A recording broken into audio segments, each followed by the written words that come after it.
అవని అక్షయ్ మందు తాగి గొడవ చేసిన దాని గురించి ఆలోచిస్తూ ఉంటుంది. నా గురించి ఎండీ గారికి చెప్పడానికి కావాలని తాగి ఉంటారా? లేకపోతే ఆయనకి తెలియకుండా ఎవరైనా తాగించి ఉంటారా? తెలియకుండా జరిగిందంటే ఆయన చేతే తాగించింది మరి ఎవరై ఉంటారు? పల్లవి ఏమైనా చేసి ఉంటుందా? అవును. ఆయన తాగి విచక్షణ చేస్తుండగా అందరూ కంగారు పడి చూస్తుంటే పల్లవి మాత్రం చూస్తూ హ్యాపీగా ఫీల్ అయ్యింది. అంటే ఇది పల్లవి పనే అని. అసలు ఆయనకి ఏం కలిపి ఇచ్చారో, ఎందులో కలిపి ఇచ్చారో, ఏం తాగడం వల్ల ఇలా జరిగింది ఆయన్ని అడిగి తెలుసుకుంటానని పల్లవి వెళ్తుండగా డస్ట్బిన్లో మందు సీసా కనిపిస్తుంది. ఆ బాటిల్ తీసుకొని స్మెల్ చూస్తుంది. తీసుకొని పల్లవి దగ్గరికి వెళ్తుంది. వెళ్ళి పల్లవి అని తన వైపు కోపంగా చూస్తూ ఉంటుంది. పల్లవి రెడీ అవుతూ ఉంటుంది. ఏంటక్క అలా చూస్తున్నావు? నేనింత గ్లామర్గా ఉండడానికి నేను ఈ క్రీమ్ వాడుతున్నాను. ఏ క్రీమ్ వాడుతున్నానో అడగడానికి వచ్చావా? ఎందుకిలా వేషాలు వేస్తున్నావో అడగడానికి వచ్చాను అని అవని అంటుంది. నువ్వు ఎలా ఆలోచిస్తావో, ఎలాంటి డ్రామాలు ఆడతావో నాకు బాగా తెలుసు. నీకు నా మీద కోపం, పగ ఉంటే మనిద్దరం తేల్చుకుందాం. అంతేకాని జీవితాలతో ఆటలు ఆడుకోవాలని చూస్తే నేను సహించేది లేదు. ఏదైనా అడగాలనుకుంటే డైరెక్ట్గా అడుగు. అంతేకాని కారణం లేకుండా నాకు వార్నింగ్ ఇవ్వాలనుకుంటే నేను కూడా ఊరుకునేది లేదు అని పల్లవి అంటుంది. ఈరోజు ఎండీ గారి ముందు అక్షయ్ అలా ప్రవర్తించడానికి నువ్వే కారణం. నువ్వు చెప్తున్నది చాలా వింతగా ఉంది. నేనేదో అక్షయ్ బావగారిలోకి దూరిపోయి అలా బిహేవియర్ చేస్తున్నట్టు మాట్లాడుతున్నావు. ఇలా అంటున్నావు అంటే ఎంతకైనా మంచిది.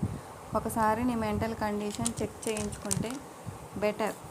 నా మెంటల్ కండిషన్ కరెక్ట్గానే ఉంది కాబట్టి 100% క్రిమినల్ మైండ్ని అర్థం చేసుకోగలుగుతున్నాను. ఏంటి ఇది అని బాటిల్ చూపిస్తుంది అవని. పల్లవి షాక్తో ఏదో బాటిల్ తీసుకొచ్చి ఇది ఏంటి అని నన్ను అడుగుతున్నావేంటక్క? నేనేమైనా బాటిల్స్ తయారు చేసుకునే దానిలా కనిపిస్తున్నానా? నటించక పల్లవి. ఇది మన ఇంట్లోకి ఎలా వచ్చింది? ఇలాంటిది మన ఇంట్లో ఎప్పుడూ చూడలేదు. అవసరం లేనివి, అనవసరమైనవి మన ఇంట్లో ఉందంటే డెఫినెట్గా దానికి కారణం ఉండే ఉంటుంది. ఇది ఏదైనా మెడిసిన్ అయి ఉంటే దీనిపైన లేబుల్ ఉంటుంది. మెడిసిన్కి సంబంధించిన డీటెయిల్ దీనిపైన రాసి ఉంటుంది. అవి ఏవి దీనిపైన లేవు. ఇది ఓపెన్ చేసినప్పుడు వెంటనే ఏదో స్మెల్ వచ్చింది. అంటే ఇందులో ఉన్నది మత్తు కలిగించే బంగు లాంటిది. ఆయన తాగిన కూల్ డ్రింక్లోనూ జ్యూస్లోనూ కలిపి ఉండాలి. అందుకు ఆయన అలా బిహేవియర్ చేశాడు. నువ్వు ఇది ఆయన చేత తాగించడం కోసమే ఇదంతా చేసి ఉంటావు అని అవని అంటుంది. అనుమానించడానికి కూడా ఒక హద్దు ఉండాలి. బావగారి చేత అలాంటిది తాగిస్తే నాకేం వస్తుంది? నీ మాటలు వింటుంటే అక్షయ్ బావగారికి కోపం వచ్చినా, నీరసం వచ్చినా కూడా నేనే కారణం అనేలా ఉన్నావు. దీన్ని అనుమానం అనరు, పిచ్చి అంటారు. అందుకే అర్థం లేని పిచ్చి మాటలు మాట్లాడుతున్నావు. తెలివిగా మాట్లాడుతున్నా అన్న మాత్రాన నిన్ను నీ మాటల్ని నమ్మి వేసే పిచ్చిదాన్ని అనుకుంటున్నావా? ఎందుకు ఇలా చేశావని అవని అడుగుతుంది. నువ్వు అడుగుతున్న దానికి అర్థం లేదు. బావగారు అలా బిహేవియర్ చేయడానికి నాకు ఏ సంబంధం లేదు. నువ్వు 100 సార్లు అడిగినా, 1,00,000 సార్లు అడిగినా నేను చెప్పే సమాధానం ఇదే.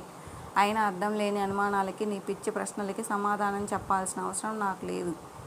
బావగారు మందు తాగితే దానికి నేను కారణం అంటావేంటి? మందు ఎందుకు తాగావని అడగాల్సింది నీ భర్తని, నన్ను కాదు అని పల్లవి అంటుంది. ఆయన మందు తాగి ఉంటే ఆల్కహాల్ స్మెల్ వచ్చేది. అలాంటి స్మెల్ ఆయన దగ్గర రాలేదంటే ఆయన తాగింది ఆల్కహాల్ కాదు.